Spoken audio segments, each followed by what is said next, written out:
All right, welcome everyone. I just started the recording, and today we are going to be doing the Exam 1 review for Fall 2020.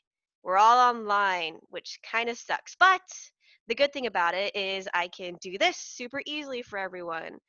All right, so first off, we're going to go over some general stuff about the structures of compounds and everything, such as Lewis structures, valence electrons, and all that stuff. This may be a little bit of a review for some of you who are really good in Gen Chem, but I still want to go over it because it's super important in organic chemistry. So first, we're going to go over the concept of a Lewis structure.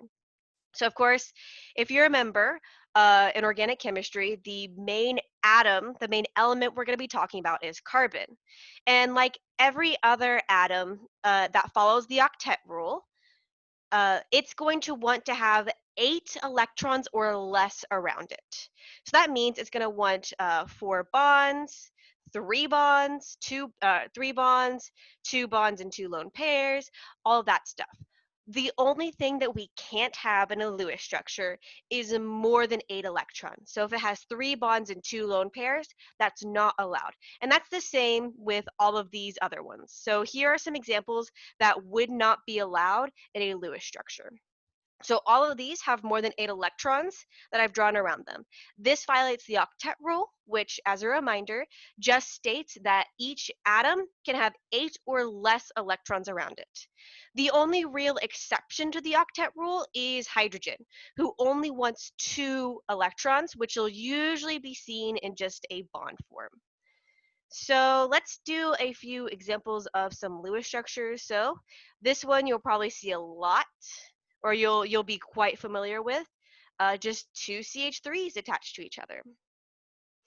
So if I were to write this in a condensed form, aka just writing out the groups of atoms, I would say this is one group of atoms, and this is another group of atoms. So I'd say this is CH3 attached to another CH3.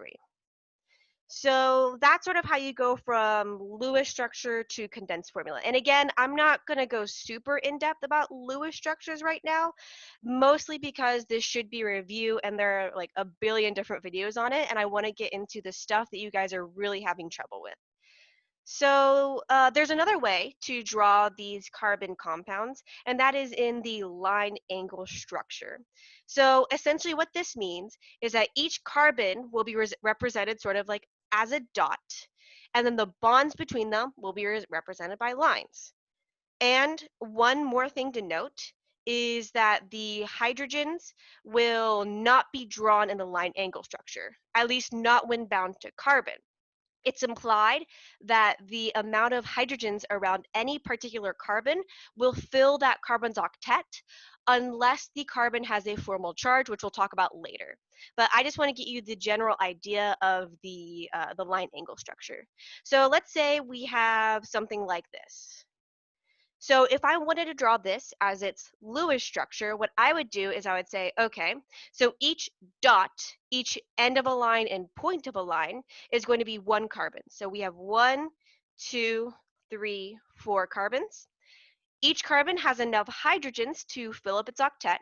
This carbon here has 2 electrons in the form of this bond right here. So it's going to have 1, 2, 3 more bonds to fill its octet. This one has 4 electrons around it in the form of 2 different bonds. So it's only going to have 2 hydrogen bonds, and so on. So I've drawn in the hydrogens. Again, you're usually not going to see this if you are drawing a line angle structure or if you're given the line angle structure. So if I want to draw this in its Lewis structure format, then I would say, okay, so I have 4 carbons attached to each other. 1, 2, 3, 4. The carbons on the ends each have 3 hydrogens, and the carbons in the middle tend to have 2 hydrogens each. And so that's how you sort of go from a line angle structure to a Lewis structure. So I mentioned a little bit earlier that sometimes you'll see a charge on a carbon, and that means it's not going to totally fill its octet in the way that we expect. this comes into the concept of formal charges. So basically, a formal charge is the charge that is localized around a particular atom. And that may not make so much sense right now, but I'll just do an example really quickly. So let's say that we have a carbon double bonded to an oxygen with 2 lone pairs here, and it has one hydrogen attached to it, and then its own lone pair. This carbon has 8 electrons. It does not violate the octet rule. Same with this one, so we're good on that. However, you may have noticed that by now, we don't usually see carbon with a lone pair. And this is because carbon likes to have 4 bonds. And we'll talk about the trends in the periodic table in a second. I just want to talk about how to calculate formal charge. So the way that we calculate it using numbers, we take the number of valence electrons that an atom usually has. In this case, carbon would have 4, minus the number of bonds, which in this case would be 3. 1, 2, 2 for the double bond, and 3 for that additional single bond, minus the number of electrons in lone pairs. In this case, that would be 2, because we have 2 electrons in a single lone pair. So 4 minus 3 minus 2, that equals -1. So this carbon here has a formal charge of -1, and we would just show that with a negative sign in a circle. If it had more than -1, then we could say like -2 or -3, but usually you'll only see charges of -1 or +1, at least on carbon. So that's how you calculate the formal charge. And you may be asking me, how do I know how many valence electrons an atom has? Well, there are certain trends on the periodic table. So I'm going to draw like this periodic table here. So we know we're mostly going to be focusing on the 4 rows on the right side that don't include the noble gases. So here are the noble gases, so Ng, this row here. The noble gases have 8 valence electrons. And so next to the noble gases is fluorine, followed by oxygen, and then nitrogen, and then carbon. So we know the noble gases have 8 valence electrons. Now, every time we take one step to the left, we are going to remove 1 electron. So this row here, starting with fluorine, has 7 valence electrons. And then the row starting with oxygen has 6 valence electrons, the row starting with nitrogen, 5, and the row starting with carbon, 4. Okay, and I hope that makes sense to everyone. And these trends can also sort of predict how many bonds that an atom wants. So we know carbon wants 4 bonds. It wants to look like this. So like CH4, C3, or CH3, CH3, that type of thing. It wants 4 bonds. And every time we take a step to the right, we remove 1 bond. So nitrogen wants 3 bonds, oxygen wants 2 bonds, and fluorine wants 1 bond. And what do I mean by wanting that many bonds? That just means if this atom, if nitrogen has 3 bonds, then it's neutrally charged. And we can prove this using the valence or the formal charge calculation. So if nitrogen has a full octet, it will have 3 bonds in a lone pair, following the idea that it wants 3 bonds.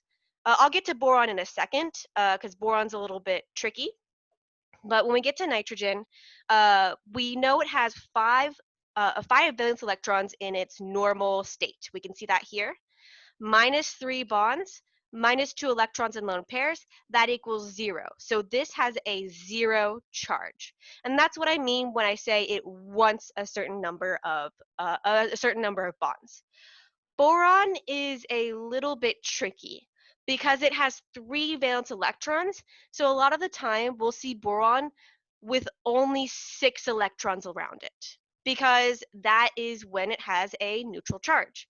3 minus 3 bonds equals 0, and no lone pairs. So when boron has a 4th bond, then we have 3 minus 4 equals -1. So when boron has 4 bonds, it is negatively charged. So we can see here that this pattern of how many bonds something quote unquote wants, does not follow along with boron. but this top pattern with the number of valence electrons does. So with this idea of how many bonds something wants, we can only use it with these 4 rows here. So I think below oxygen is sulfur, or yeah, sulfur, and below carbon is silicon.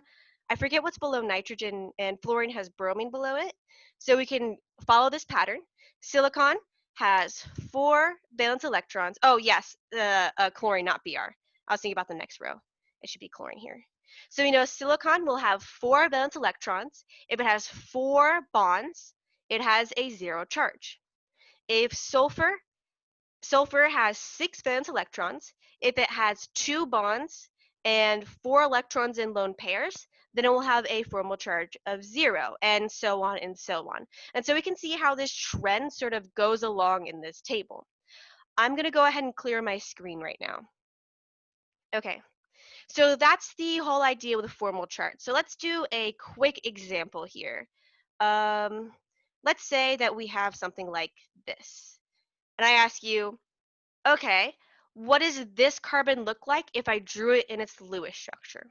So I know that this carbon has a formal charge of +1.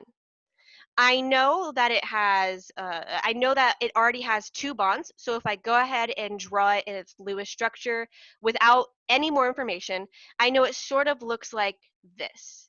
I don't know if it has another hydrogen bond. I don't know if it has a lone pair. I'm just drawing it based on what information we have here. And we know that positively charged carbon is attached to a negatively charged carbon. All right, so let's think about this for a second.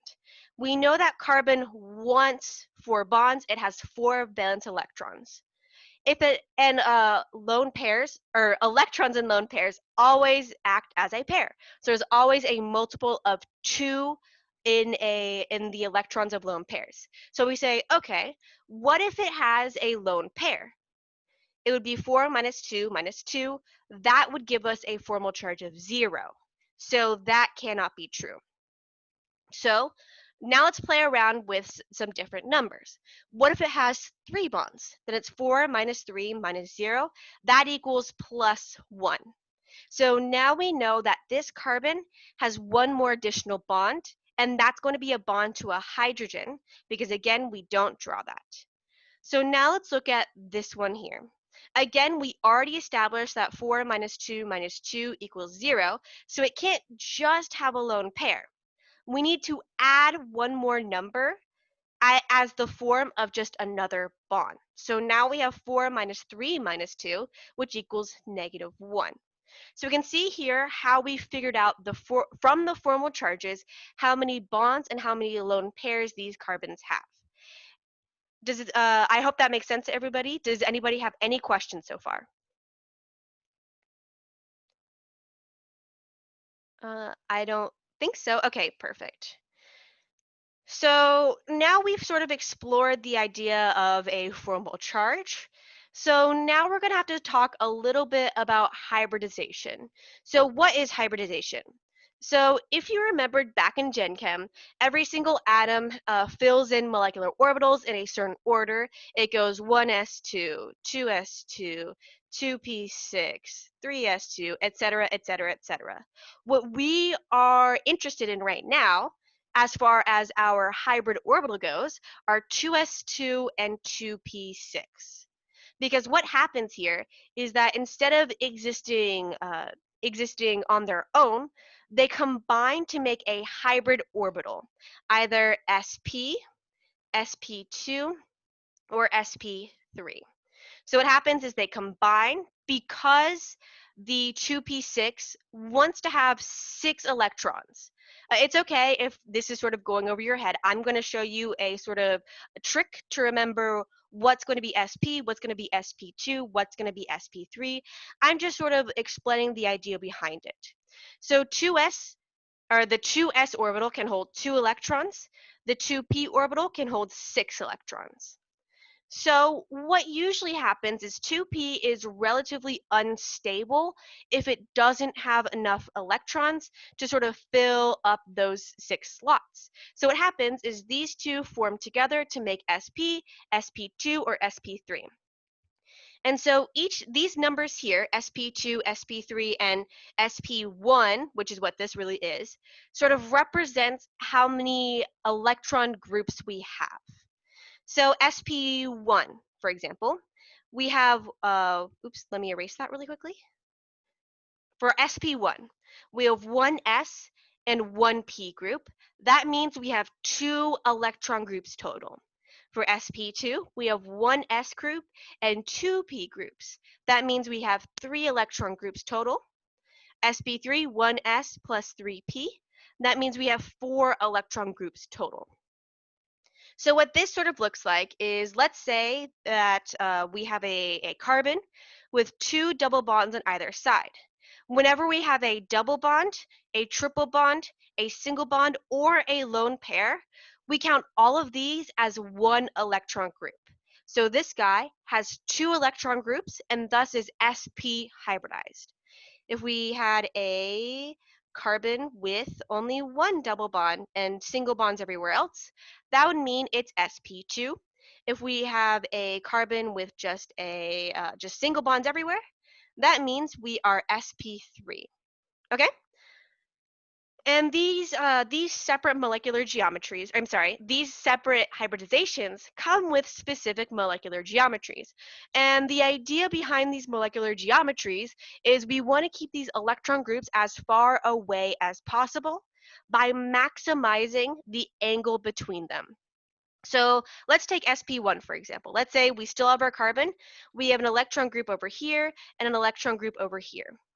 To be as far apart as possible, they're gonna make a straight line with an angle of 180 degrees, okay? And we call this a linear bond because it's just a line. If it has 3 electron groups, that's a little bit harder. So what it's going to do is it's going to make a triangle where the angle between the electron groups is going to be about 120 degrees. And because it's a triangle in the same exact plane, we're going to call this trigonal planar.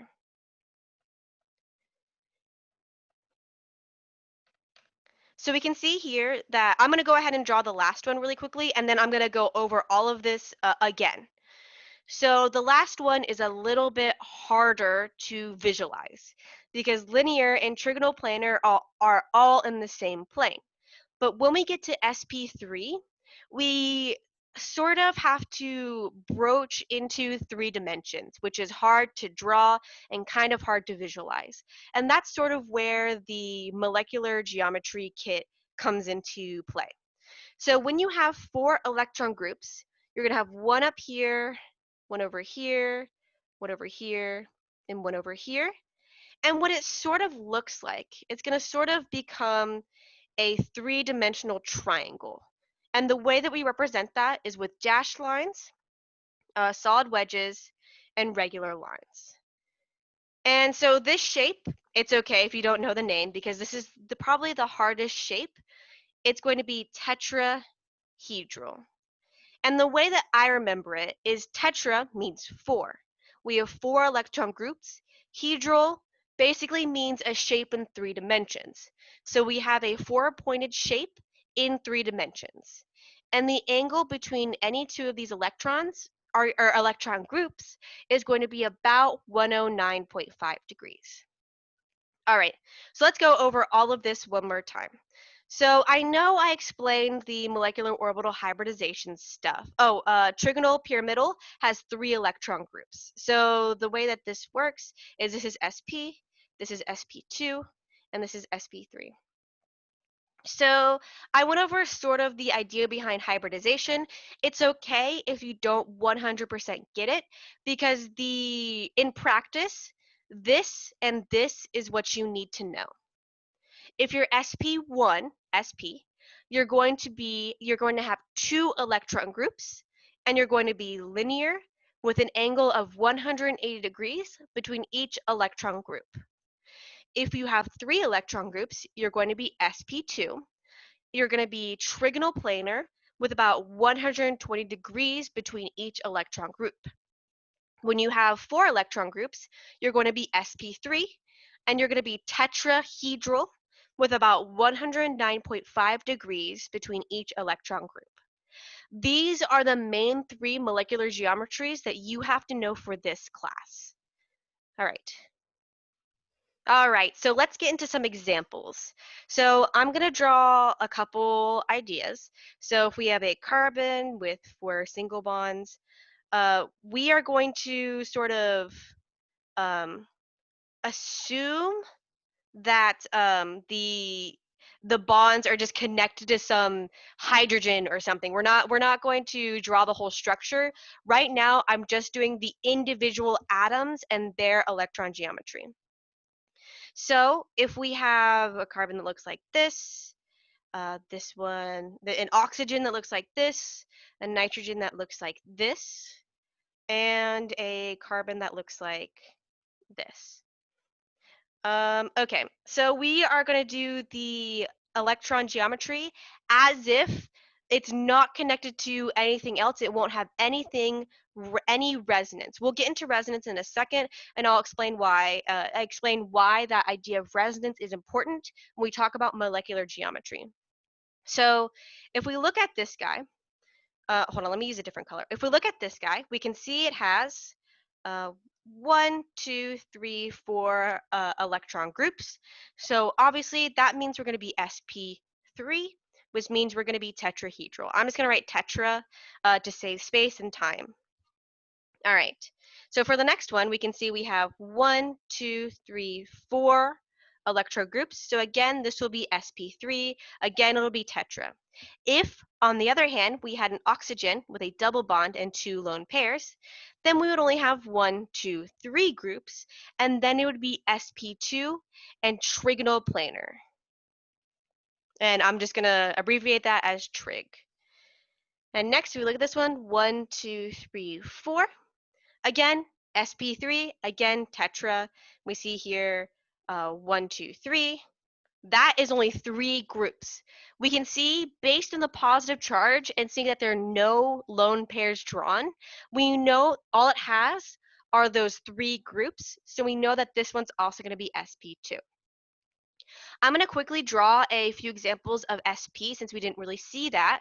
We could have an sp carbon where we have double bonds on either side, which just makes it 1 group or 2 groups. We could also have the carbon have a triple bond on one side and a single bond on the other side. This is still only 2 electron groups. Another, I guess, example that you won't see as often is oxygen with a triple bond where it has a positive charge. If we do the formal charge, we have 6 minus 3 minus 2. That's going to be plus 1. That's why I gave it the plus 1 charge. We can see that this one also has only 2 groups, so it's also sp. So all of these are sp and linear so far. Can you have a double bond on an oxygen with a positive charge? Well, if you do oxygen with a double bond on both sides, then it would actually have a charge of plus 2. Because if we do 6 valence electrons minus 4 bonds minus 0 electrons in lone pairs, we get plus 2. That's pretty unstable. We usually only like to see plus 1 or minus 1 charges in our structures in organic chemistry. And another trend that you may be seeing so far is that every time we replace a lone pair with a new bond, we basically add plus 1 charge. So for example, oxygen, if it has a 0 charge, if it has 2 lone pairs, if we add a regular bond in place of that lone pair, we add a positive charge.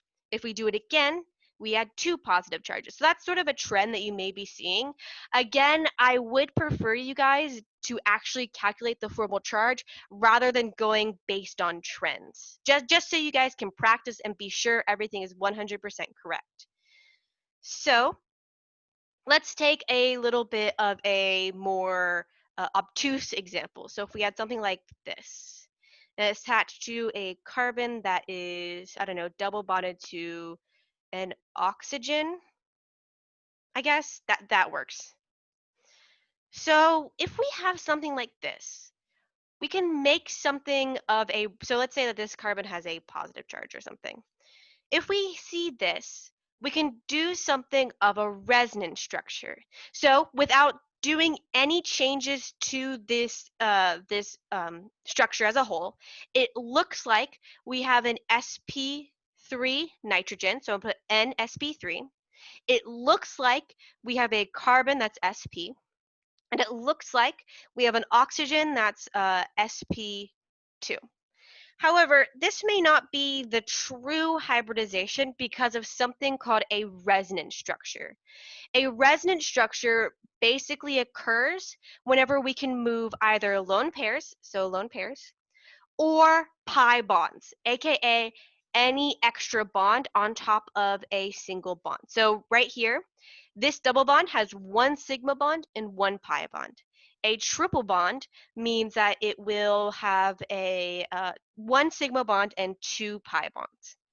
So if we were to draw a resonant structure here, what we could do is we could say, okay, I have a lone pair on this nitrogen. And I know there's a place on this carbon for a lone pair because right now, all it has is 6 electrons. So if we add a bond to it, then we won't be violating the octet rule. What happens here is we can make this lone pair into a new bond, and we make a resonant structure that looks like this. So the oxygen and the carbon stay the same. They still are sp and sp2. But now if we look at the nitrogen, that nitrogen is now nitrogen sp2.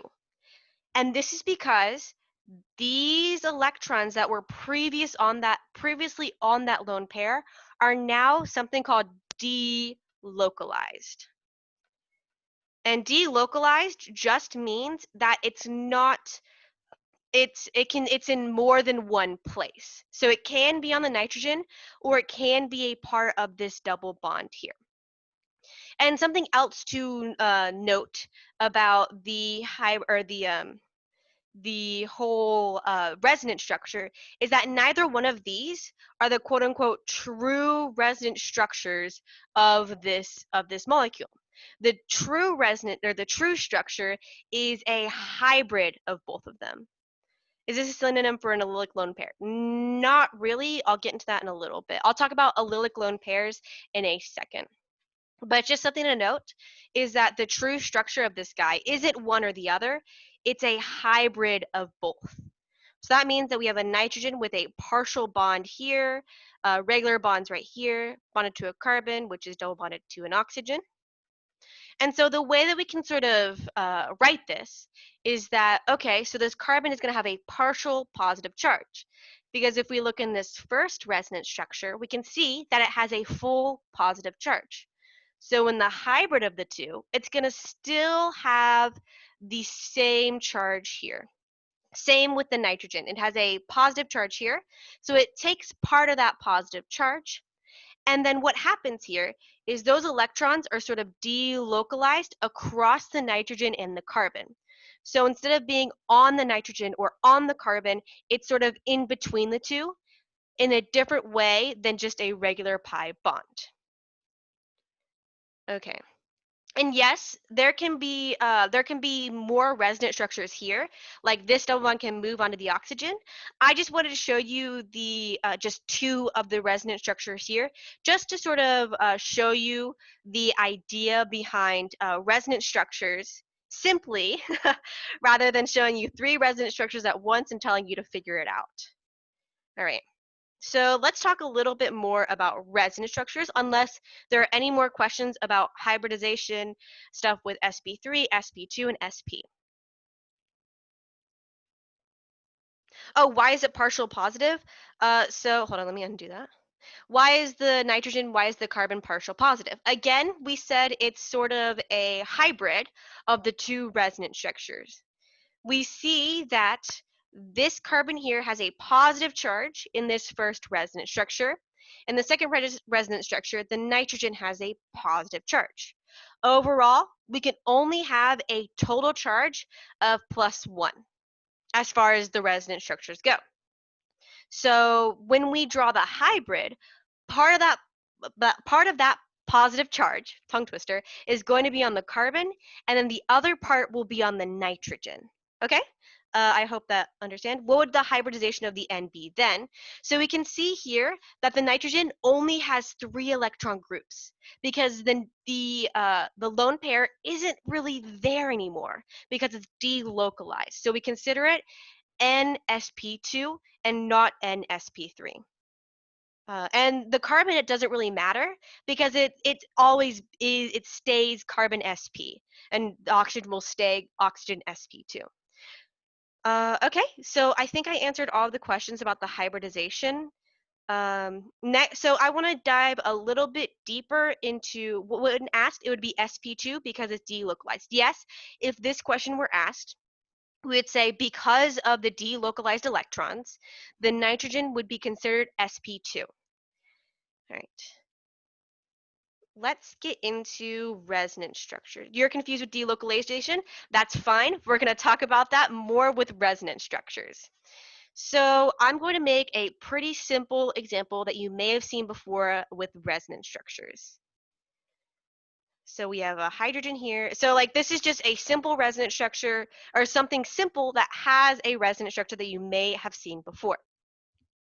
So let me go ahead and draw out all of the lone pairs here. You guys are so nice to me. Okay, so the idea behind resonant structures is that the single bonds, the base bonds between every single atom, are going to stay exactly the same. So these 3 bonds here are not going to change. Let me make that a little bit neater. These 3 bonds here are not going to change. So that leaves a couple things that we can move around as far as resonant structures go. We can move the pi bond here, and we can move any of these lone pairs. Usually we'll only move one lone pair at a time though, as far as each atom goes. So like for example, we'll only move one lone pair on an oxygen at a time.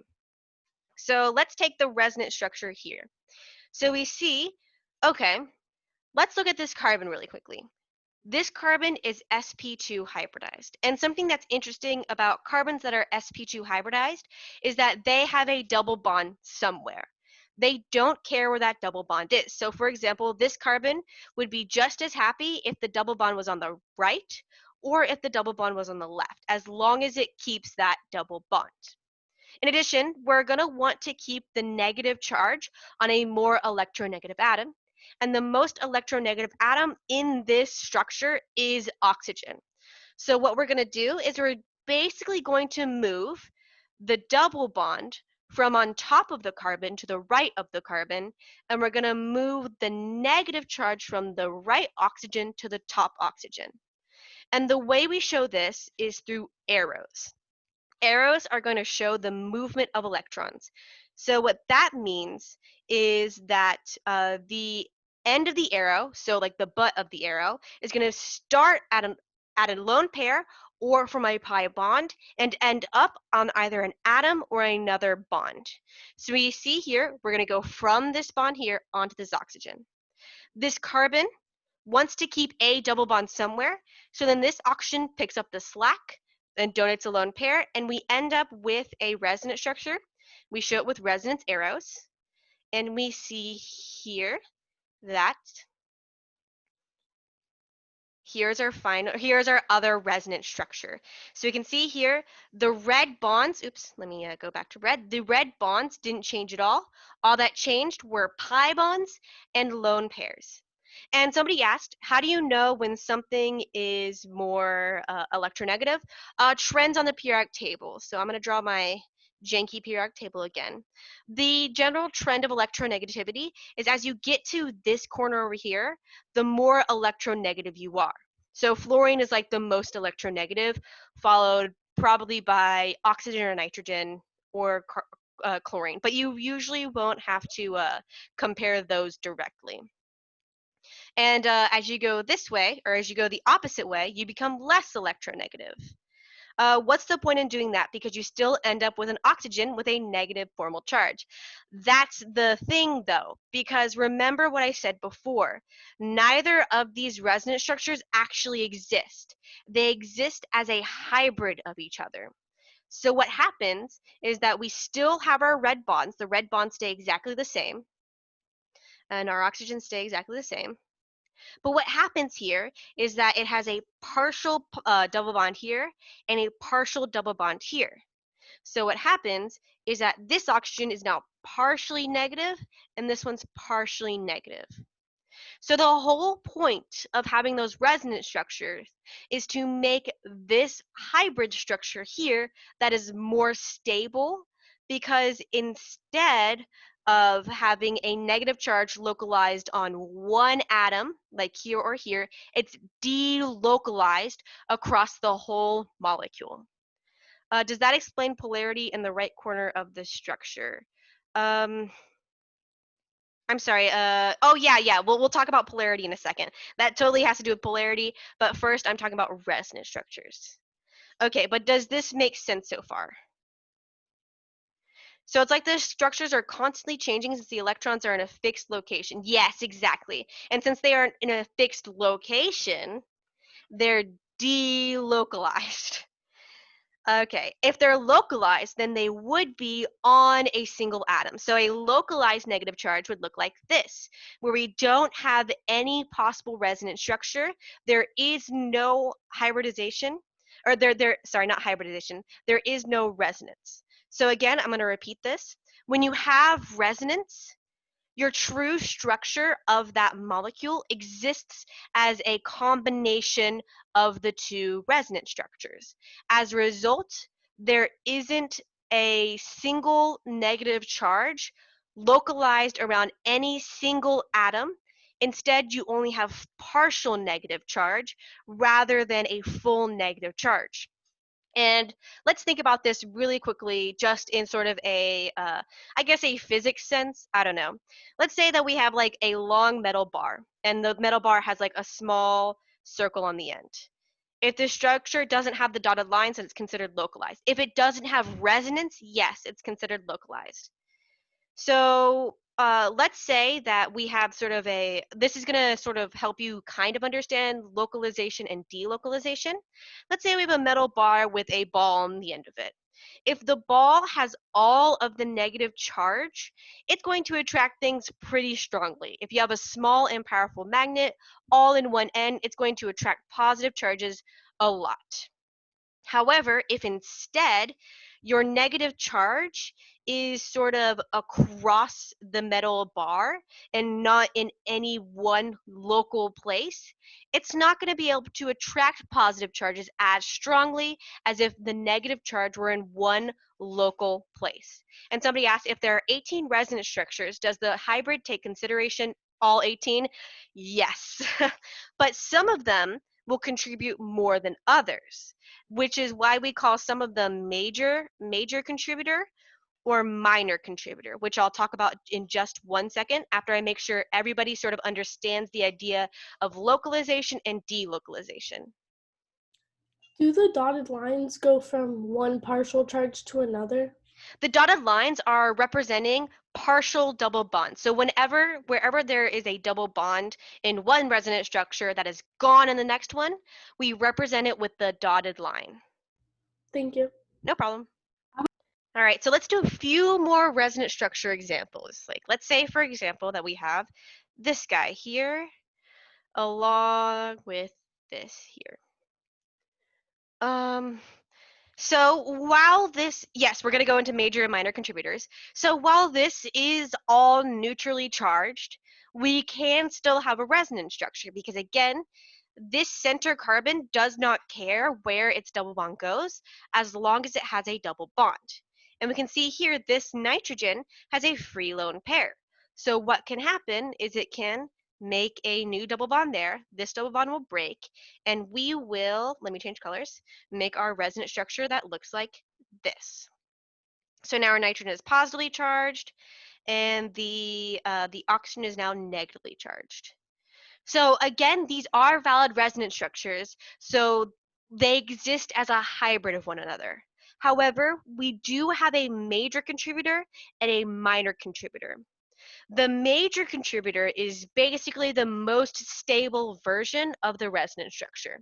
So in this case, that would be this first one, because in general, we want to keep everything neutral if we can. And then this one would be our minor contributor. We want to keep everything neutral. However, sometimes we can't. So for an example, let's say we have this, and we have a negatively charged carbon with 2 hydrogens and everything. So again, center carbon, it doesn't matter where it has its double bond, so it can go like this, and we make our new resonance structure. So now our CH2 is neutral, and now our oxygen is negatively charged. So again, like I said before, we want to have less overall charges. We want to be neutral. However, if we can't be neutral, we're going to want to put the negative charge on the most electronegative atom. And again, the electronegativity trend goes, the more you go up to the top right of the periodic table, the more electronegative you are. So in this case, oxygen is more electronegative. So this guy will be our major contributor, and this will be a minor contributor. Okay? Oh, and vice versa, we want to put the positive charge on the less electronegative atom. So if this were like a positive charge instead of a negative charge, then we would want to go on the carbon, but it's negative right now. So again, the true structure is going to be a hybrid of these two, but this guy is going to contribute more to the hybrid structure than this one. Same here. This one will contribute more than this one. That's why it's called major contributor and minor contributor. All right, so let's clear this. So now we're going to talk about something called a constitutional isomer, constitutional isomers. So the idea behind constitutional isomers is that, well, remember when we said that we did resonant structures, we kept the single bonds exactly the same. We kept the red bonds exactly the same. However, so let's say this is CH3. So we keep these red bonds exactly the same for a resonant structure. However, if we mess up these bonds, if we mess with these bonds, if we end up having a different structure that maybe looks like this, and now we have the negative charge over here or something, and it looks like this, then here, this is not a resonant structure. This is a constitutional isomer because we moved the red single bonds. We can see here that before, this oxygen only attached to one carbon. Now it's attached to 2 carbons. That's not resonance. That's a constitutional isomer. So the idea behind constitutional isomers and how you draw them is usually what will happen is they'll give you a molecular formula. Let's say they give you like C6O2H4 or something like that. Actually not H4, let's do H10. So they give you something like this, and they say draw all the constitutional isomers.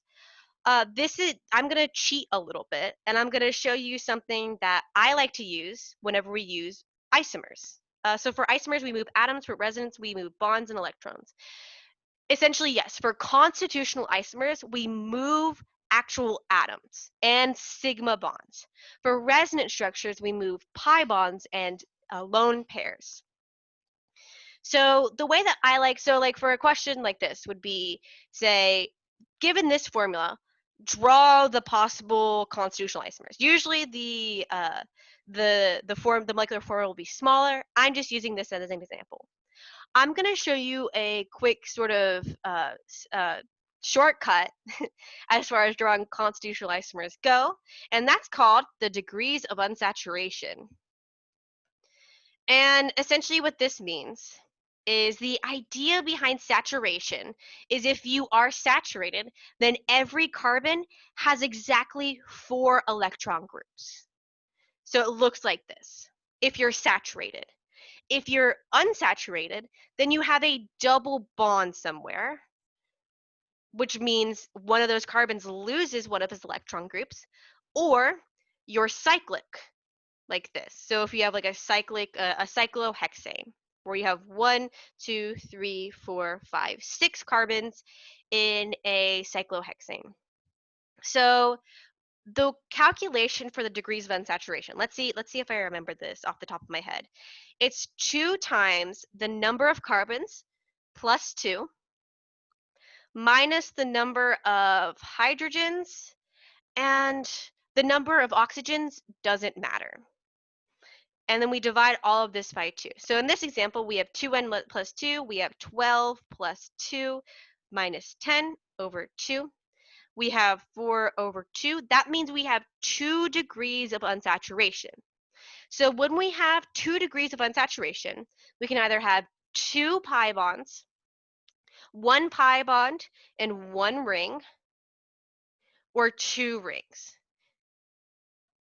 So let's do a quick sort of rundown for both of these possible outcomes. So I'm going to move all of this over a little bit. Just move it over. If I can grab this. What does N stand for? N is the number of carbons in the molecular formula. So I'm going to move this. Never mind. We're not going to do that. I'm just going to work with what I've got. So if we say, okay, so if we have 6 carbons, we can have 1, 2, 3, 4, 5, 6, and we say, okay, our OH can just be at the end. So we know we have 2 pi bonds. What this means is we can say, okay, we have a double bond here and a double bond here. That gives us our 2 pi bonds. Or we can say we have a double bond, we have a triple bond somewhere. That also gives us 2 pi bonds. But let's say for the sake of argument, we just have 2 double bonds somewhere. That means that we can just fill in the rest of the carbon's octet like this. And then we can count up and make sure that our counting is correct. So we see, okay, so 1, 2, 3, 4, 5, 6 carbons. 1, 2, 3, 4, 5, 6, 7, 8, not, wait, 3, 1, 2, 3, 4, 5, 6. Oh, I dropped a hydrogen there. 1, 2, 3, 4, 5, 6, 7, 8, 9, 10. 1 oxygen. Well, what we could do is we could just put the oxygen at the end here. Let me just have oxygen, hydrogen, and then, sorry, I just made this up on the fly. I don't think this exists. So let's say instead of 2 oxygens, we just have 1 oxygen. We just have the 1 oxygen, and then this works out. I don't think having 2 oxygens would work in this case. Sorry about that, but that's sort of my shortcut with doing these constitutional isomers. So that was like if we have 2 pi bonds, we could have a ring. So we know we have 6 carbons. We could have it be just a cyclohexane with a pi bond somewhere, and then we have OH here. So it's just sort of making a combination of these different possible unsaturated combos. This is a really big molecule, and you're probably not going to be asked to do something as complicated as this. One thing that you might be asked for is maybe you had C3O, hold on, I have to calculate this in my head. C3OH6. So again, we could say, okay, 2 times 3 plus 2 minus 6 over 2. That equals 6 plus 2 minus 6 over 2. We have 2 over 2. That means we have 1 degree of unsaturation. So we can have 1 pi bond or 1 ring. So, for example, let's say that we just put these in straight lines. So 1 carbon, 2 carbon, 3 carbon. And then we just decide to put the oxygen at the end. So we just have our OH right here. So we know we have a pi bond somewhere. That pi bond could be right here, or we could just put it right here. And then we can count up the number of hydrogens that we have. So we have 2 hydrogens here, 1 here, and 2 here, and then 1 here. That equals 6. 3 here, 1 here, 1 here, 1 here. That equals 6.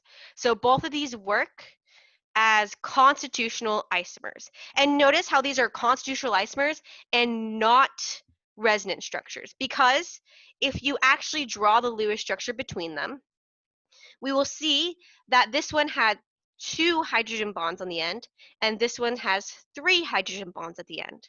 So what happened basically is we moved one of the hydrogen bonds. So they cannot be resonant structures because we actually moved one of the sigma bonds. We moved one of the atoms. So here are 2 possible resonant structures. And then I say, or not resonance, but constitutional isomers. And then I say to myself, okay, so I put the oxygen on the end carbon. What if I put it on the middle carbon here? Then it would look like this. And again, we would have 2 possible places to put our pi bond. But we see here that when we end up putting it on the other side, we end up with the exact same structure. Somebody said they're kind of lost on the degrees of unsaturation thing. So we do degrees of unsaturation to determine if we have any pi bonds or rings. So for every degree of unsaturation, you're going to have one pi bond or one ring. So that means if we have 3 degrees of unsaturation, we could have 3 pi bonds, 2 pi bonds and 1 ring, 2 rings and 1 pi bond, or 3 rings. And the way that you calculate it is you do 2 times the number of carbons plus 2 minus the number of hydrogens all over 2. You don't worry about the number of oxygens. You will worry if you have a number of nitrogens, but I'm not going to get into that right now. We're going to get into a little bit later. This does not tell you how many constitutional isomers you could have. This is telling you the different combinations of like pi bonds or rings that you could have. So for example, here are all the different combinations that use one pi bond. I haven't done the combinations that use a ring because that would look like this.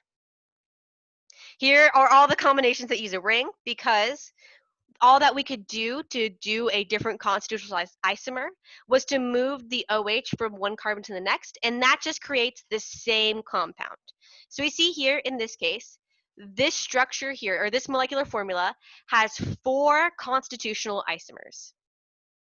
1, 2, 3, 4. Okay?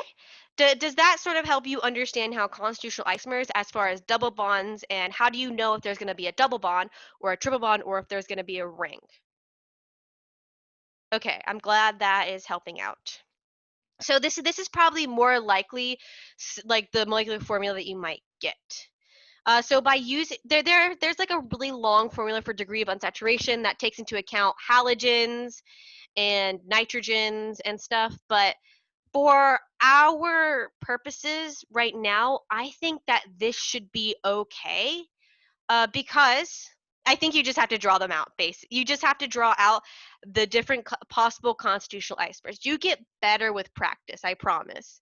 And you are not going to be asked to draw, or you probably not going to be asked to draw constitutional isomers on the test because the drawing software does not work great on the test. That's sort of a pass that you get.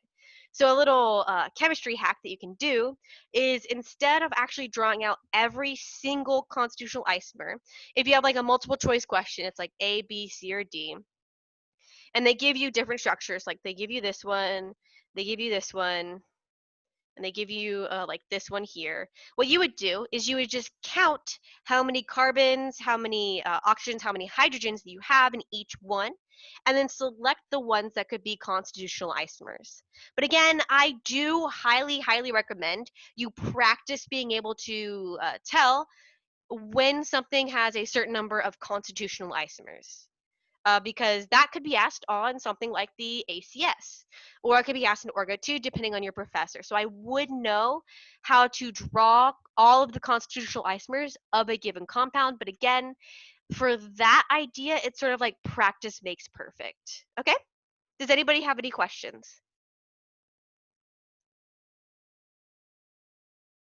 Are we gonna do like practice problems at the end? We can. I'm just trying to get through all the content first, just because this content I could talk about it for like 4 hours at a time.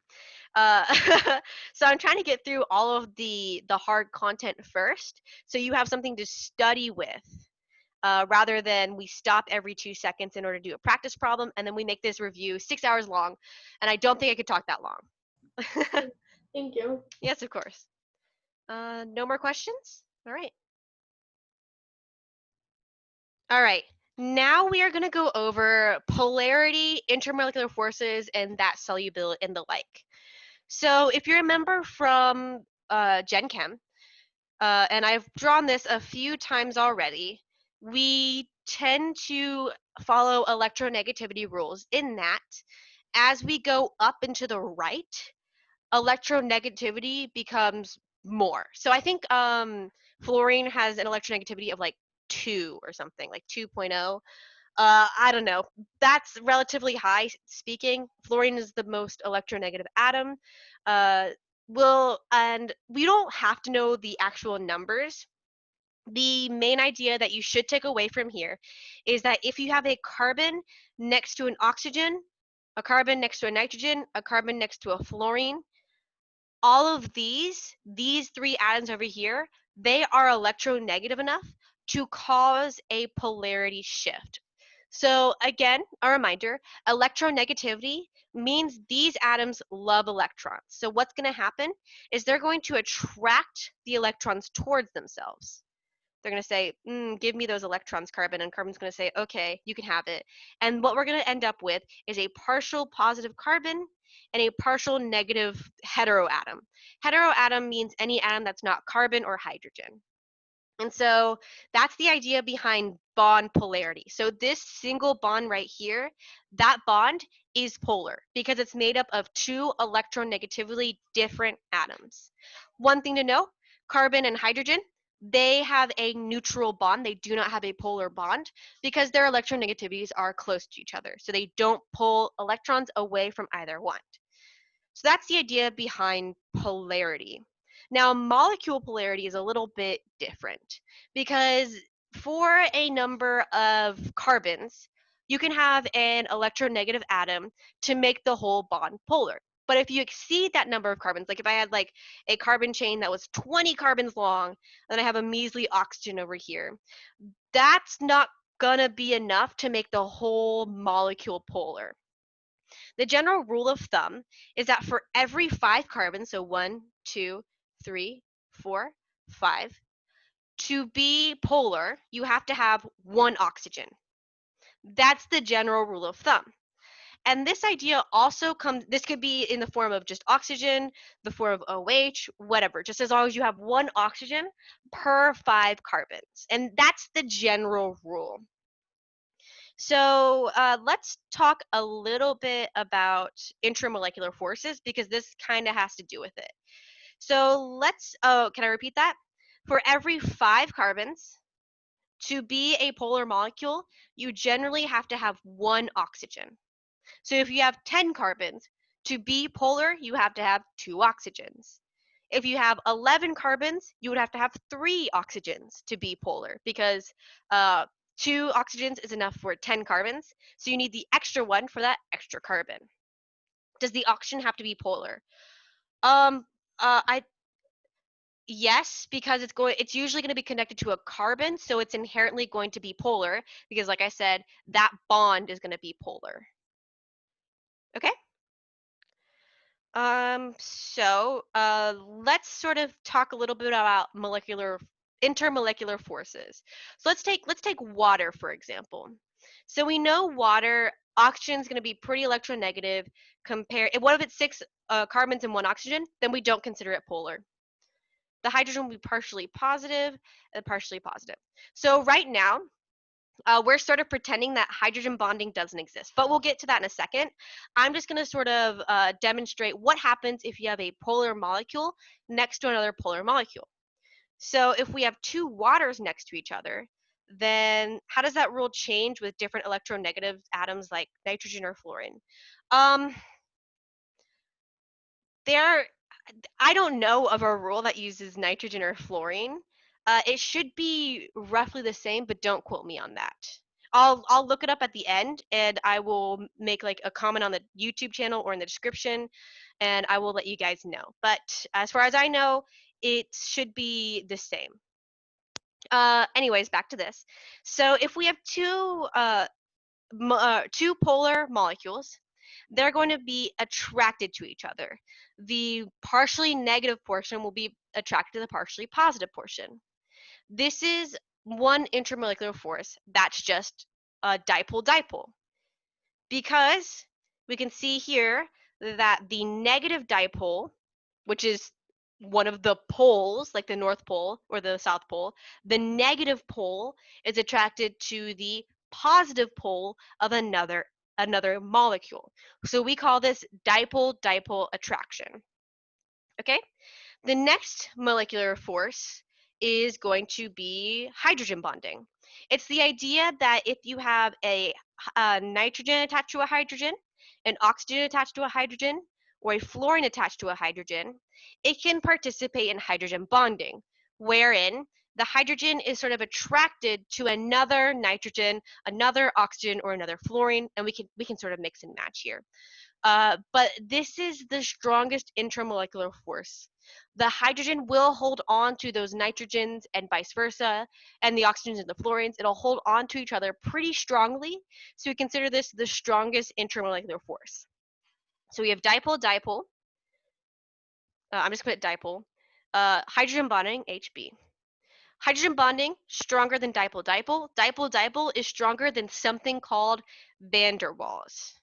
Van der Waals is just the sort of concept that each molecule has. So like if this is my molecule, I'm just going to draw it out here. This is our molecule. Each molecule has an electron cloud.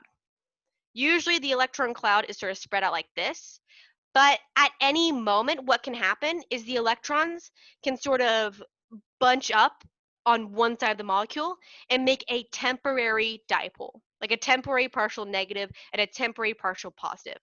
This is van der Waals force. So van der Waals is the weakest intermolecular force, followed by dipole-dipole, followed finally by hydrogen bonding. And so those are the general intermolecular forces. You may have heard of them already, but these kind of have to do with boiling point, which we talked about. Is van der Waals only for polar? Van der Waals is for every single molecule. So like van der Waals occurs in CH4. It also occurs in CH2Cl, like that sort of thing. So CH2Cl is, yes, it's also called the London dispersion force, but I just call it van der Waals. It's because I learned van der Waals first, but it's also called London dispersion. So we can see here that CH4, if I draw it out, H, H, H, H. This is a non-polar molecule because the hydrogens and the carbons, they don't exhibit any electronegative difference. So it's non-polar. There's no dipole-dipole. There's no hydrogen bonding because even though the hydrogen is bonded to something, that something is not nitrogen, oxygen, or fluorine. So this guy only has van der Waals. Okay? Let's take CH2Cl. So we have CH2Cl, we have HH, Cl, Cl. We know Cl is more electronegative than carbon, so we're going to have a partially negative, partially negative. So we know that this is going to have a dipole-dipole and van der Waals because everything has van der Waals. And yes, you should know a general idea of how the atoms' electronegativity interact with each other. Like usually atoms that are not hydrogen will usually be more electronegative than carbon and then cause a dipole. When do dipoles cancel? That's a great question. So if we have something like CO2, we can think of it as, okay, so we have a double bond to each oxygen on either side. Each oxygen is going to have a negative charge. The negative charge is being pulled in opposite directions, but at the same amount. So it's as if you had like a tug of war and you had two people tugging in opposite directions at the same like amount. It cancels out and there's no movement, so there's no dipole. So this one is not polar. It only has van der Waals. Okay? And we can see here that, oh, we could actually draw this to make it look like dipoles cancel, but the thing is the way that we draw it may not be how the molecule actually exists in space. So while this looks like the dipoles will cancel, we cannot for sure say that because it can also exist in this form. Okay? Does that make sense? On the other hand, if we have Cl4, then those Cl's will be on every single side. They're pulling in opposite directions in 4 different directions. So now they cancel out. And so then that's the idea of dipole-dipole. So what would we say about it? Would we consider it polar, period? For CH2Cl, yes, we consider it polar. We consider it a dipole, we consider it polar. Whenever I say dipole, I mean polar. All right. And so then these intermolecular forces have to do with boiling point as well. So let's say we have this guy, and this guy. So we can see here that this one only has van der Waals. I'm just going to say it only has VDW. This one here, this one actually does have a dipole-dipole. It is polar because there is no pulling in opposite directions. They're both pulling towards the middle. The oxygen is the one taking the negative charge from both sides, so it's still polar. This would be nonpolar if we had like oxygens on either side pulling in opposite directions. But this oxygen is pulling in the same direction, so we consider it polar. And we see this one, it's polar, and it has hydrogen bonding. And also, it's implied that all of these have van der Waals. I just mentioned it for this first one because that's all it has. So when we think about intermolecular forces, we know van der Waals is the weakest. And something that's directly connected to van der Waals, or not van der Waals, but intermolecular forces, is the idea of a boiling point. The more intermolecular forces that you have, they're the more powerful intermolecular forces that you have, the higher your boiling point will be. Does hydrogen bonding kind of act like a polarity, or is it separate? It kind of acts like a polarity, but it's considered separately to polarity, if that makes sense. And somebody asked, so if dipoles cancel out, then there doesn't have a dipole anymore? Exactly. So if I were to organize these in increasing intermolecular forces, this guy would have the least molecular force, or least molecular forces, followed by this one, followed by this one. And so then we can also say that the boiling point, so this one will have the lowest boiling point, and this one will have the highest boiling point, because this last one has the most powerful intermolecular forces, and the first one has the least powerful intermolecular forces. Okay? Does that make sense? I sure hope it does. Okay, perfect. Is melting point the same? Melting point will generally be the same. The only thing to look out for is that sometimes what might come into effect is with melting point. When you freeze something, they sort of stack up. So for example, like that one that I just drew would sort of stack up like this. So the one that I just drew with just the carbons in it, those stack up really nicely. They come together really nicely. They don't fight for space. So they're gonna be fine with melting point. We don't worry about it. However, if we have something like this that's really bulky, they're sort of going to fight for space, and so then that's going to lower the melting point. So if you have a bulkier molecule, then that's going to lower the melting point. Okay? Does that make sense? Okay. And one more thing to note about boiling points is that the bigger your molecule is, generally the higher the boiling point will be. And this is because of the fact that the van der Waals force sort of increases with the surface area of your molecule. So for example, this one will have a higher boiling point than this one, because it has a larger surface area. Okay? Does that make sense? Okay, perfect. Okay, so I think that's most higher, as in it takes more energy to boil, correct? Yes. So like this one would have like a boiling point at like 90 degrees C. This one would have a boiling point at like 50 degrees C. Of course, these aren't actual numbers, but higher surface area, higher melting point. As long as it's not bulky, yes. These are not the actual melting points. I just made these up on the fly. All right. So now I think it's about time to go on to functional groups.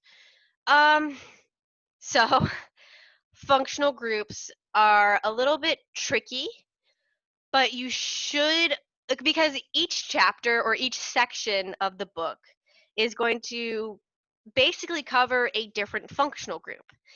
So let me sort of name functional groups off the top of my head. This is a ketone. This is an aldehyde. This is an ester. Or that's an ether. This is an ester.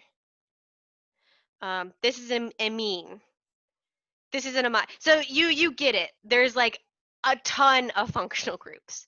The ones that you should pretty much know for your class probably are going to be this one, which is an alcohol. Yes, you're correct. This one, which is a ketone. This one, an aldehyde. I think you cover thiols, or this is a sulfide. This one is a thiol. But the idea behind functional groups is they tend to be reactive.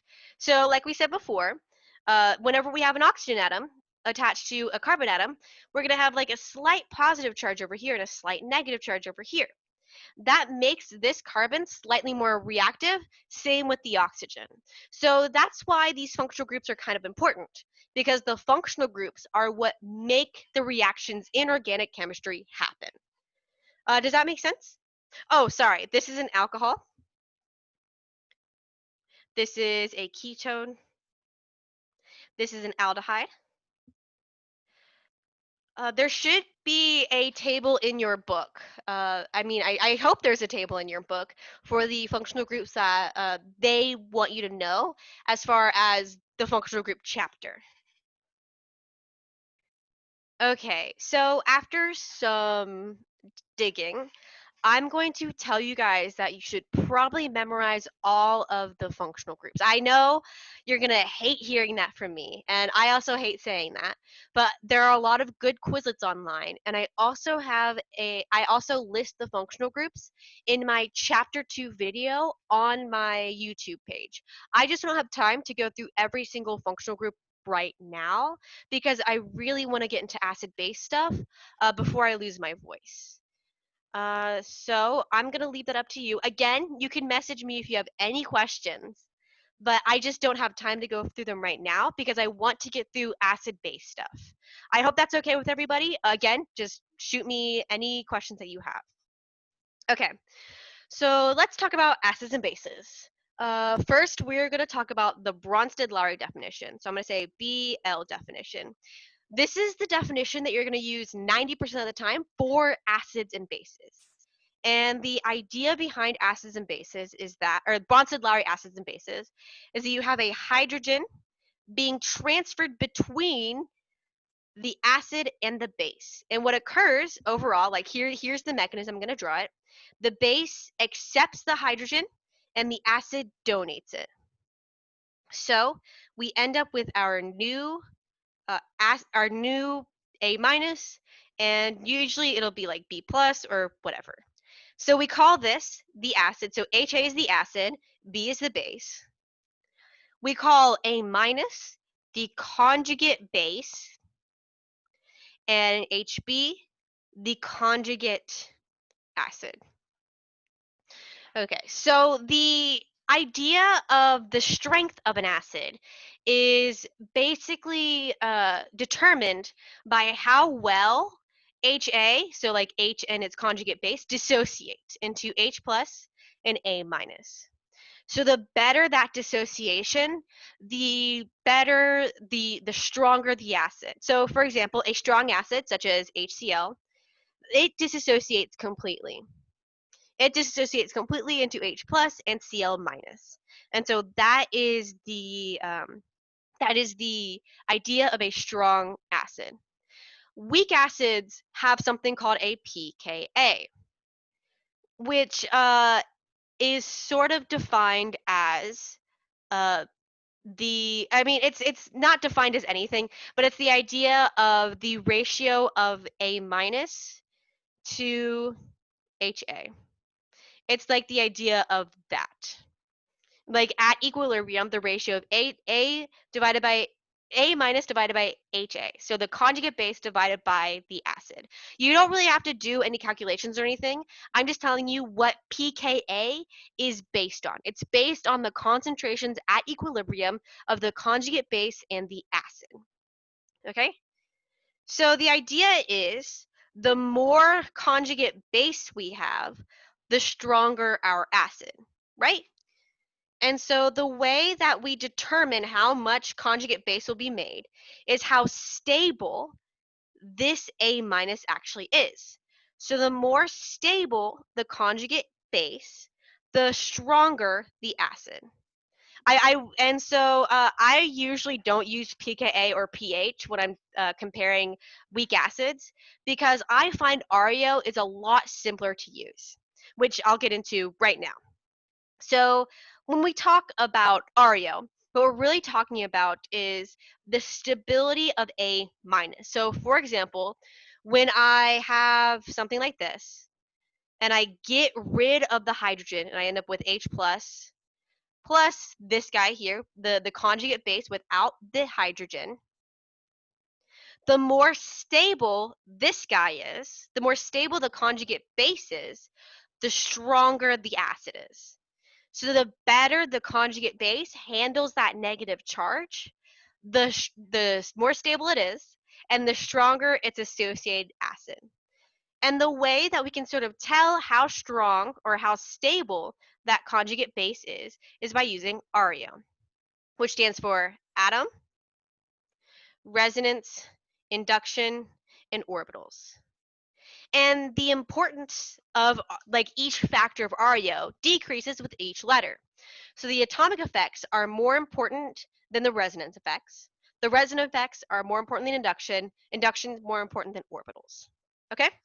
So the first thing we're going to look at is the atom. And when I say the atom, I mean the atom that is directly attached to the hydrogen. So if we had something like this, like if we had like an oxygen over here and like NH2, and we lose one of those hydrogens and we end up with NH negative, when I say the atomic effects, I mean we're looking at nitrogen, the nitrogen, not the oxygen. So the atomic effects only consider the atom that is directly attached to our acidic proton, aka the hydrogen. So the atomic effects are, one, we look at the size of the atom attached to the hydrogen. So let's take two examples. Let's take HF and HCl. So the trend in the periodic table is that each row basically has one size. So like this one has one size, the next row has one size, etc., etc. So it goes fluorine, chlorine, bromine. The top row is going to be the smallest. And as you go down, you get bigger and bigger. So fluorine is smaller than chlorine. So when we make our conjugate base, we get F negative and chlorine negative. The rule is the bigger your atom, the better the acid. And the reason for this is the way that I sort of describe it is the size of the atom can be sort of considered sort of like a volume. So we consider fluorine sort of like a tiny little teacup and chlorine like a moderately sized bucket or something. So, and then we consider the negative charge as something we're trying to put in these things. So we can think of it as like a cup of water. The teacup has a hard time holding that water, whereas the bucket can hold it just fine. So now think of it as the fluorine is smaller, so it can't hold on to the negative charge as well as the chlorine. The chlorine can hold the water, aka the negative charge, the electrons, better than fluorine because it's bigger. That's the general idea behind size mattering. So the bigger the atom connected to the hydrogen, the better and more stable the conjugate base is, aka the stronger the associated acid. So next, let's look at electronegativity. So if they're the same size, aka if they're in the same row, the next thing we look at is electronegativity. So let's say we have H2O and NH3.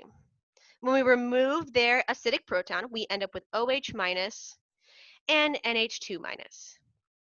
So again, the trend with electronegativity is if you go to the right, the more electronegative you're going to get.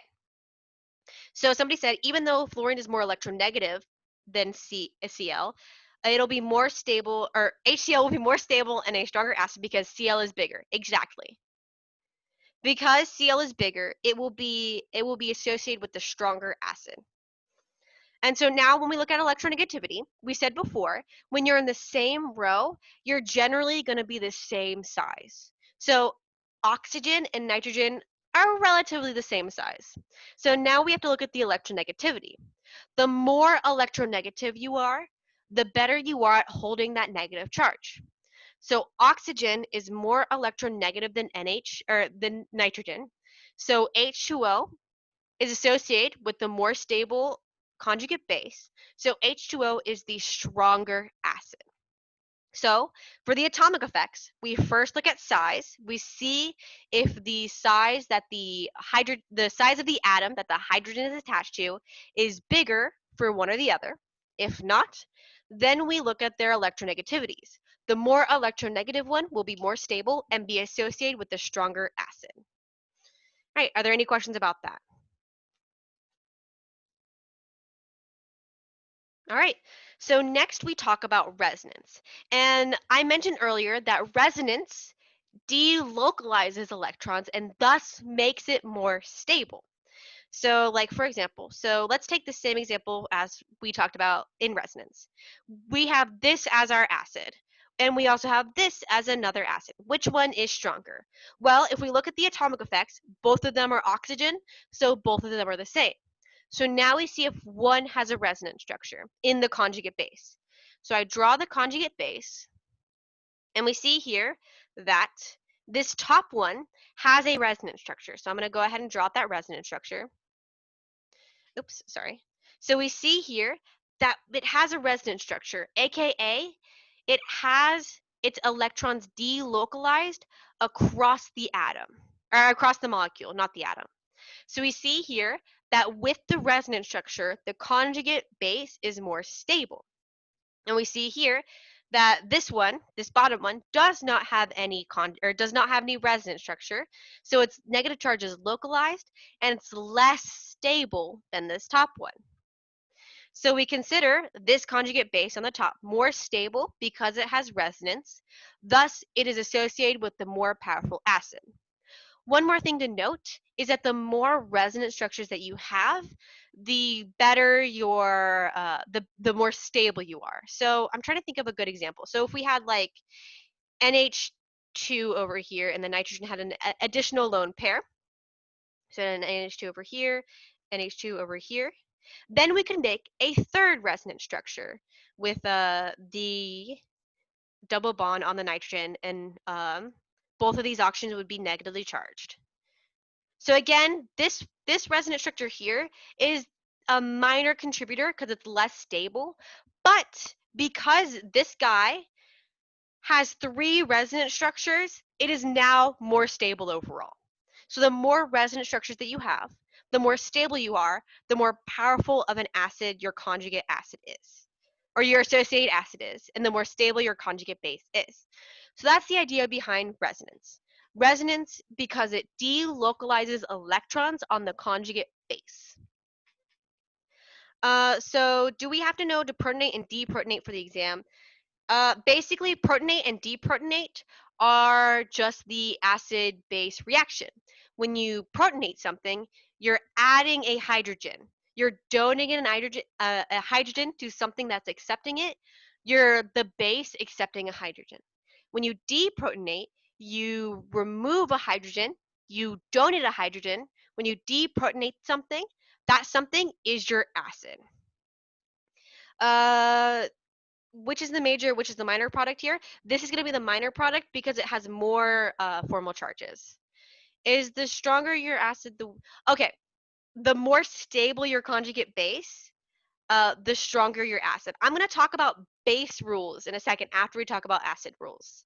But aka the more stable your conjugate base, the stronger your acid, right? So that was resonance. So the next thing is induction. And I sort of call induction kind of like dollar store resonance because it basically does the same thing that resonance does, but not as well. So let's take an example right here. So let's say that we have this guy with H, H, H, and then we have this guy with F, F, F, and F. So when we lose our hydrogen, our acidic hydrogen, when we deprotonate our acid, we end up with a conjugate base that looks like this for this top one and like this for this bottom one. Neither one of these have resonance. They're both the same exact atom. So now we have to talk about induction. Induction is the idea that if you have an electronegative atom somewhere on your molecule, it will tend to partially pull that negative charge towards itself and thus slightly delocalize the negative charge across the molecule. Induction is sort of like resonance because it does delocalize in a sense, but it does not delocalize as well. In addition, the more electronegative your atoms are, the better. So if we were comparing, like instead of this was hydrogen, this was, I don't know, bromine. Fluorine is more electronegative than bromine, so we consider this conjugate base more stable and thus the associated acid stronger. Okay? Does that make sense as far as induction goes? Okay, perfect. All right, guys. Now that was induction, and one more thing to note, just so you don't mix things up. Induction has nothing to do with size. Size doesn't matter for induction. The only time that we worry about size is when we talk about the atomic effects. Size doesn't matter here. So somebody asked, you said that the structure with fluorine is more stable because, yes, exactly. Because the fluorine is more electronegative, it's going to pull more of that negative charge towards itself. Thus, it's going to delocalize that negative charge more than the bromines. As a result, it's going to be a more stable conjugate base, thus be associated with a stronger acid. All right. So finally, we're going to talk about orbitals, which is also going to be hybridization. Usually when we talk about orbitals, we're talking about carbon. We're usually not going to be talking about other atoms. So I'm going to talk more about carbon and use carbon examples. So when we talk about orbitals, we're talking about our hybridized orbitals, sp, sp2, and sp3. So let me actually draw this a little bit more spaced out. So if we have carbon with 4 hydrogen bonds, or 4 bonds in general, that's going to be sp3. Carbon with 1 double bond somewhere with a hydrogen, that's going to be sp2. Finally, carbon with a hydrogen bond and a triple bond, that's going to be sp. The general rule of thumb for orbitals, aka hybridization, is that the more s character you have, the stronger the associated acid. So essentially, what happens to each of these is that when they lose their hydrogen, they end up with a lone pair. So they end up with that negative charge or whatever. So they're still retaining the same exact hybridization. It's just now we are, and does this still apply only to the atom attached to the hydrogen? Exactly. So this idea, the hybridization is still the same. We still have sp3, we still have sp2, we still have sp. And the general rule of thumb is that the more S character you have, the better your acid. I may have already said that, but I don't remember. So for sp, think about it, we have one S and one P. We have one S for 2 letters. So that means we have 50% S character. For sp2, we have one S and 2 P. We have one S for 3 letters. We have 33% S character. Finally, for this last one, we have 1/4, 1S for 1S plus 3P.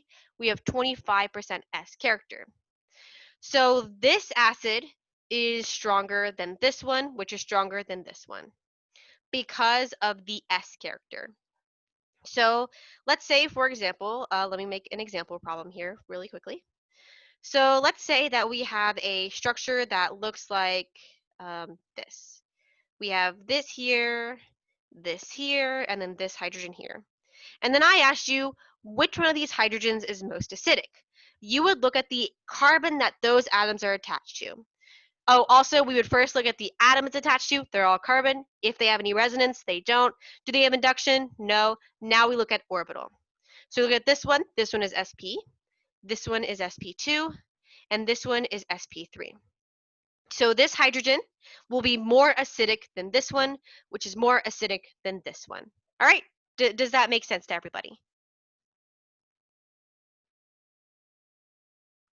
Okay, so now what we're going to do is we're going to do some things where we can predict the acid base, or we're actually going to predict the base strength really quickly. So I'm going to clear all of this really quickly. So when we talked about the more stable the conjugate base, the stronger the acid, it's sort of the same thing with bases, but the opposite. So think about it. When we use a base, that base is going to accept a hydrogen. The more quote unquote desperate that base is to accept a hydrogen, the more basic it's going to be. So the less stable the base is, the stronger it is. So we're going to do everything opposite to what we did before with our acid strength. So if we have fluorine negative versus chlorine negative, fluorine is smaller. It's going to be more desperate to get a hydrogen. It's going to be less stable. Fluorine will be our stronger base. If we use resonance, let's take our resonance example. If we have this guy versus this guy, the one on the right is less stable, so it's more desperate to get a hydrogen, so it's our stronger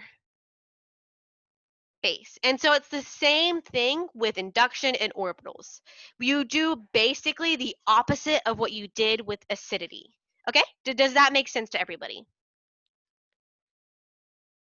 I hope it does. Okay, perfect. So that's sort of the idea behind acid strength and base strength. So let's do an equilibrium question. So I'm going to use sort of like the example that we just did with the resonance.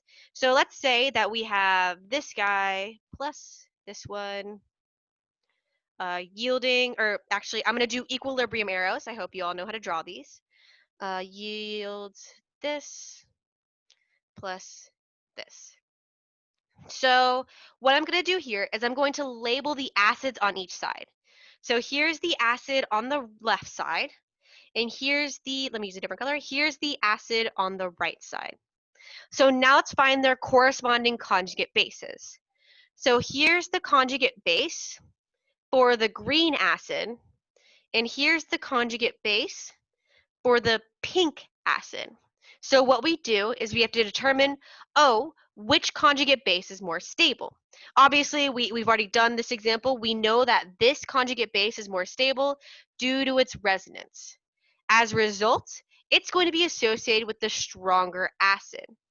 So the pink acid is stronger than the green acid because its conjugate base is more stable. And whenever we do an acid-base reaction, the reaction always proceeds away from the stronger acid towards the weaker acid. Yes, so it'll go towards the right. And the way that I try to remember this is the reaction goes towards the more stable conjugate base, away from the less stable conjugate base. So the reaction is basically going towards something that's more stable, something that, aka the more stable conjugate base, the more stable acid.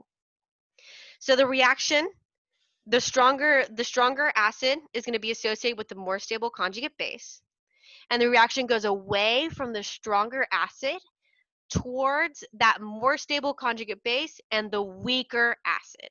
So this reaction goes towards the right because the stronger acid is on the left. All right, does that make sense? I'm going to briefly talk about counterions just really quickly. So let's say that we have something that looks like this. Let's say we have this plus, I don't know, potassium oxide. So whenever we see a metal attached to a nonmetal, we assume that it's going to dissociate into its positive and negative forms, because we sort of assume that our acid-base reaction is participating in an aqueous environment. So we assume that what happens is that they dissociate like salt would. The potassium is still hanging out near this hydroxide ion. It's near it because positive and negative attract, but they aren't connected covalently. So an acid-base reaction could happen where this grabs on the hydrogen, this bond breaks, and we end up with our conjugate base and our conjugate acid. So we end up like this.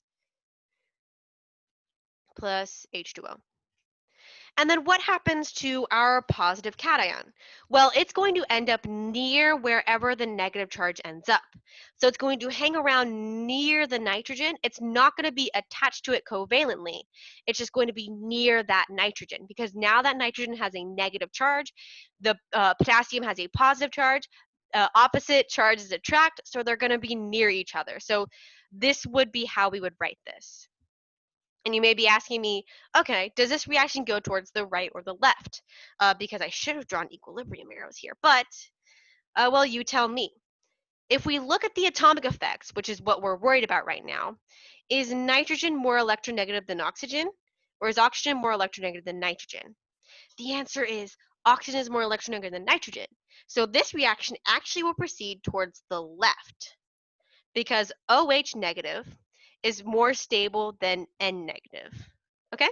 That's also why I sort of wanted to show you this reaction here, is that sometimes the reaction is not always going to proceed towards the products. Sometimes it can also proceed towards the reactants. All right, so I think I answered most questions about Bronsted-Lowry acid-base reactions. Does anybody else have any additional comments, questions? Could KOH protonate this acid? Well, does this reaction proceed towards the, wait, could KOH, wait, that's not the question that you should be asking. You should be asking, can this acid protonate KOH? And the answer would be no, because this reaction goes towards the reactants. So it could not protonate, or the acid could not protonate the base in this example, because we go towards the reactants. Does that make sense?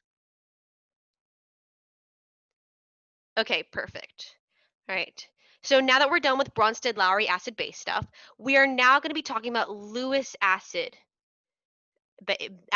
stuff.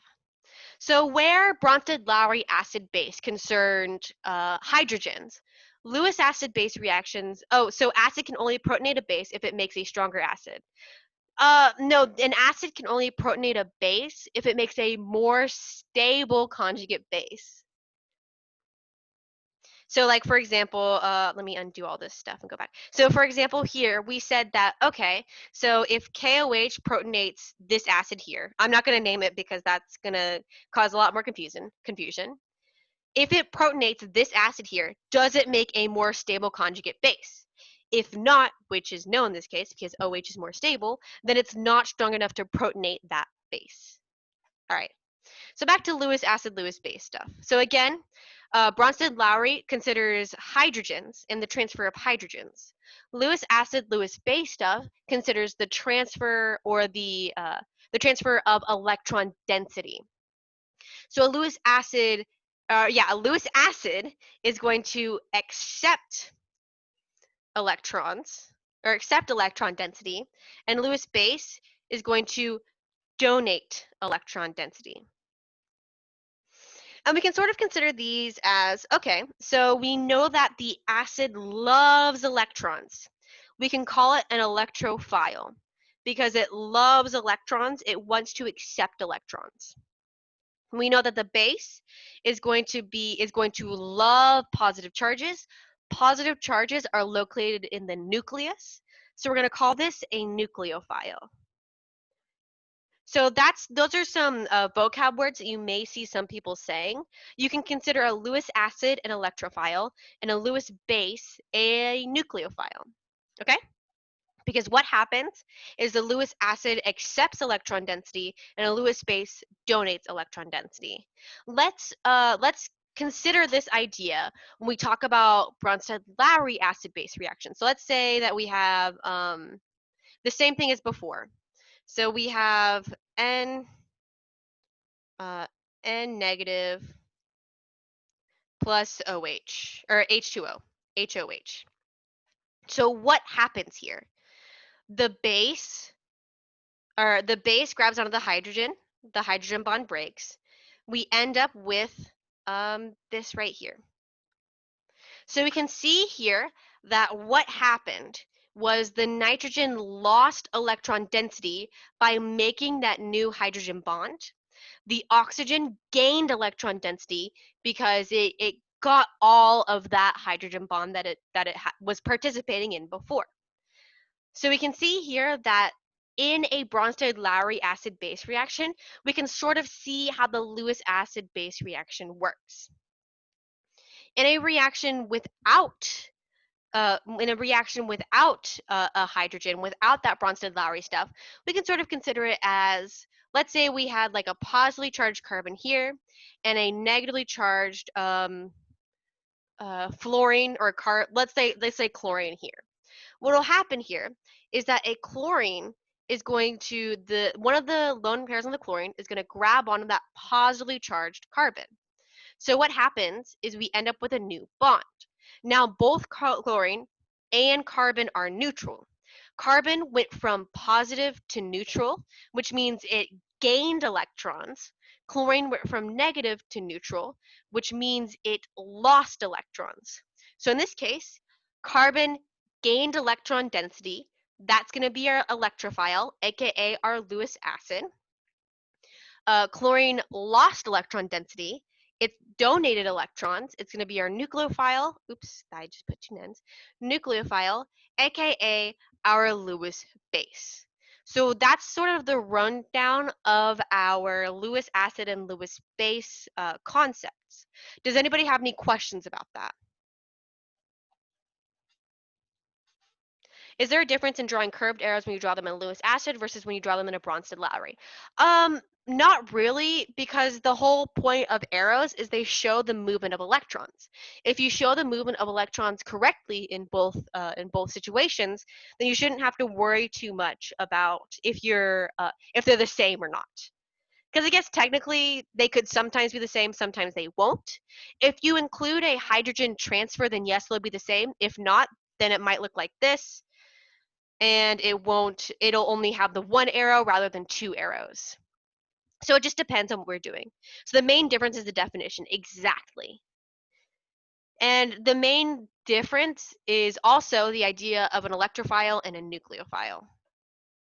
All right, so I think I covered everything for the exam 1 review. This is where I'll stop the recording. And feel free to ask me any questions. And if I forget to put my notes, or if I forget to put something in the description, just let me know. Just make a comment on the YouTube video and I'll be sure to update it. All right, I'll see you guys next time.